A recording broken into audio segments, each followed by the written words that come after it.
A week ago, Something Strange and myself reviewed the Five Nights at Freddy's 2 movie with no spoilers. We're both longtime FNAF fans who really enjoyed watching the movie. Now that some time has passed and I've let it sink in, I can safely say that I changed my mind about this film. This is an honest spoiler review, so let's answer the question, is FNAF 2 really that bad? Just to let you know, this review is going to be relying a lot on if you're a FNAF fan to understand it or not. Kinda like the movie. But if you're a non-FNAF fan, don't click off just quite yet because there's a little something at the end that I would like you guys to hear. Let's start off with some of the flaws that I've found in my time spent with this movie. My first issue is that the trailers and marketing were very misleading. The movie was definitely not what I expected in both a good way and a bad way. I'll start with the good way first. Judging by the trailers, I thought this was going to be a very action-packed thrill ride with not much suspense or creep factor, but I was wrong. It was saved mostly towards the end. The film takes a lot of time with the build-up and getting me on edge, which I think the first film also did well when it was actually trying to be a horror movie. So I was pleasantly surprised, and I still praise the movie for that. But in terms of misleading, I unfortunately have to say that there's a lot more bad stuff than there is good stuff, so let's get through it. I knew that everyone we saw being killed in the trailers was everyone we were going to see getting killed in the movie, and I was right, but I was also wrong, because only half of these people are killed, such as the ghost hunters, because that's just obvious,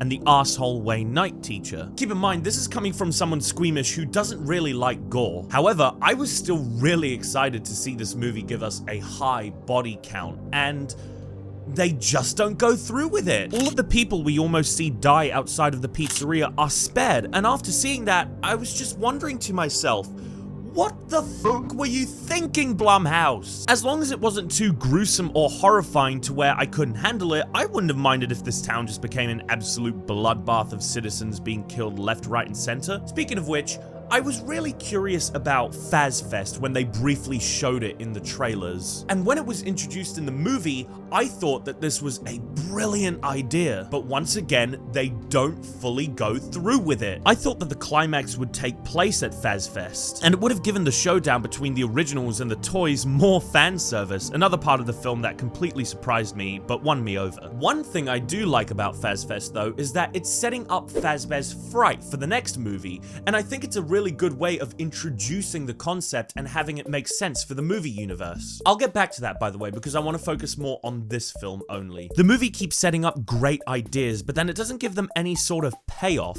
The first movie did this to a degree with not giving us enough horror after all of the good suspense and build-up. Vanessa's dream sequences are pretty much exactly the same as Mike's thing in the first movie, only this time, it's getting into a story I'm much more invested in, and I feel like they should have done more with it. But once again, they introduce the idea for some quick lore dumps, and then it disappears from the narrative entirely. I actually didn't mind Skeet Ulrich as Henry only being in a brief scene, just as long as the marketing didn't go on and on about the Scream duo being back, that being Matthew Lillard and Skeet Ulrich, who played the killer duo in the 1996 horror picture Scream. But the two don't interact in the FNAF 2 movie at all. Not like I wanted them to interact in the current time period, because I didn't want Afton to return at all, and I'm glad he didn't.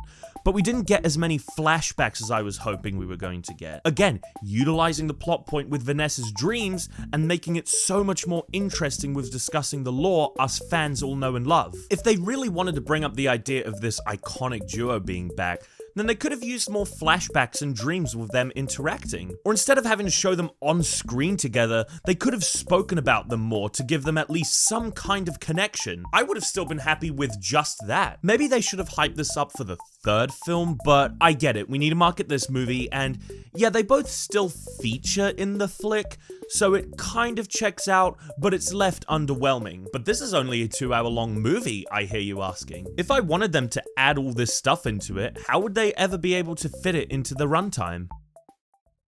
One of my biggest problems with the first movie is that the Aunt Jane subplot needed to be scaled back.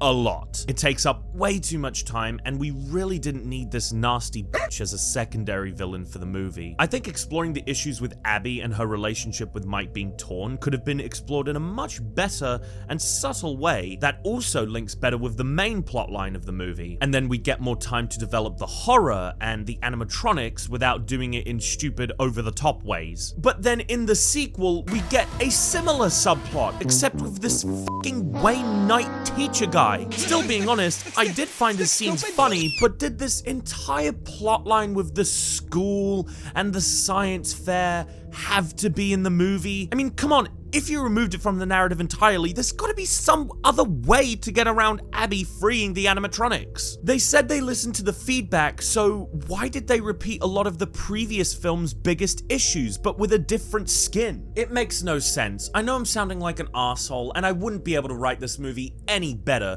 but my point is that Scott and the writing team can. Let me say something positive. When I was watching through all the reviews after the movie released, one guy mentioned about Abby's knack for technology and tinkering, and how it could be interesting if they develop it for the next movie. And after hearing that, I totally agree. Abby can move away from her storyline of being the typical kid in a horror movie with supernatural powers or some shit. She could become way more interesting and useful and really grow into her own character, which once again links back with the feel of FNAF and creates it familiar with what we already know, with William and Henry also being robotics men, and FNAF in general just having a feel of industrialism. All my other problems with the movie are ones I've already talked about, and so have other people, so I'm kind of preaching to the choir here. That's stuff like bad writing and bad pacing. The characters and dialogue also feel worse in this movie. In the first movie, the characters, most of them,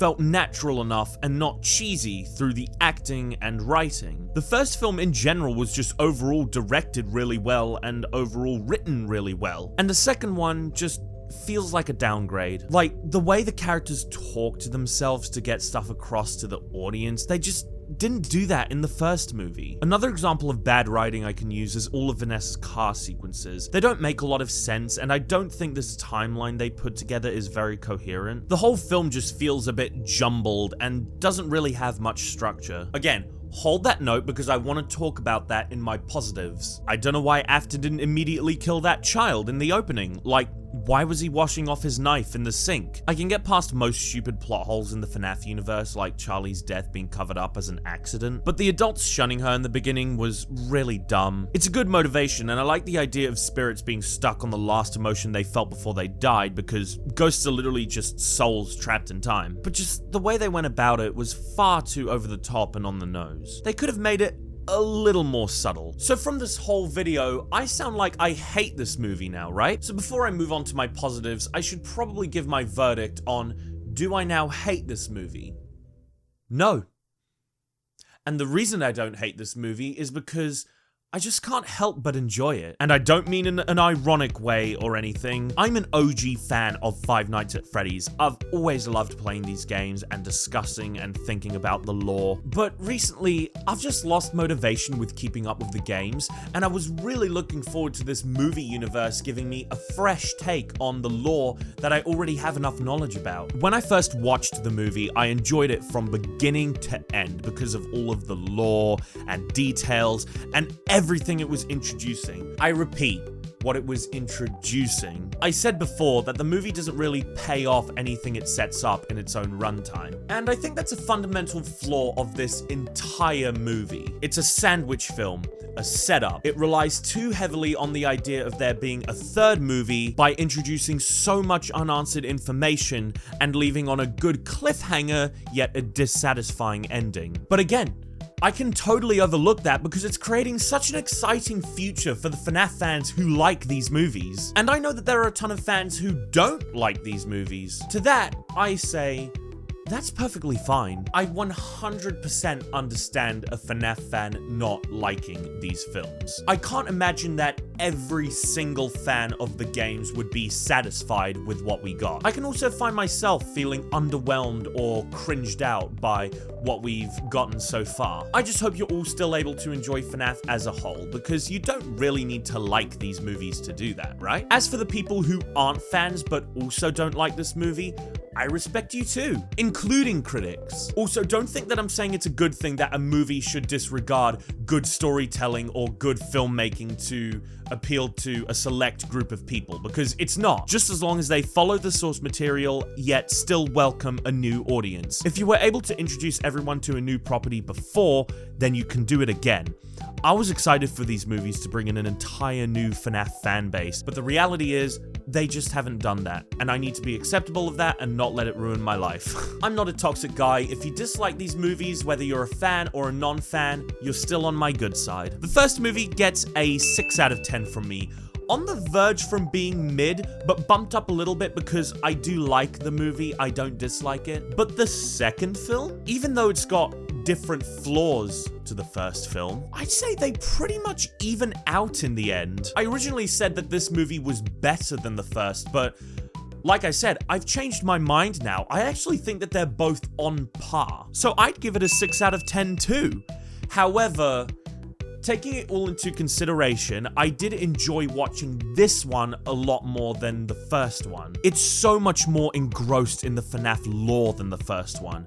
It has so much great fan service and comedy, like they actually integrated the gameplay of FNAF 2 in a pretty cool way that fits in with the movie nicely. I've always thought about how they're going to integrate this well with the games, and they did that okay. Not amazingly, but I can imagine how difficult the process must have been, so I give them leeway on that. Don't at me on this, but I think the way they integrated the Wizards into this was really awesome. Again, they misled it with the marketing. They made us think that the Wizards were going to be a pretty big part of the movie. But again, if they didn't go so over the top with it, I was actually satisfied with how much the Wizards were in the movie and how they were used. I know that's an unpopular opinion, but you know. They weren't going to be possessed, but the mask feature makes more sense than it does in the games.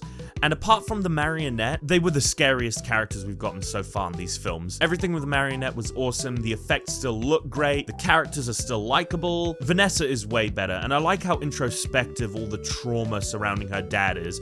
It kind of fixes how she was in the first movie, same with the stuff involving the original animatronics and the kids, but I stand by my problems with the first movie.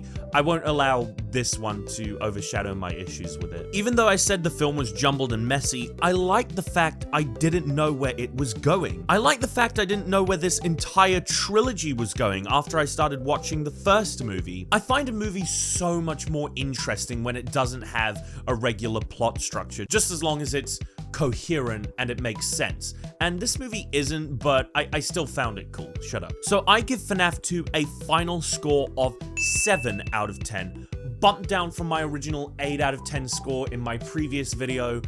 But 7 is still pretty high, and it's higher than the first movie, so. I think both of these movies are good, not awful, but not as fantastic as they could have been. I'm just grateful, and I like what we got anyway. I just hope that the third movie goes above and beyond in giving us an amazing final chapter in all aspects for everyone. Because, to be honest, I think we've had enough prep time to do it. Don't you think, Scott?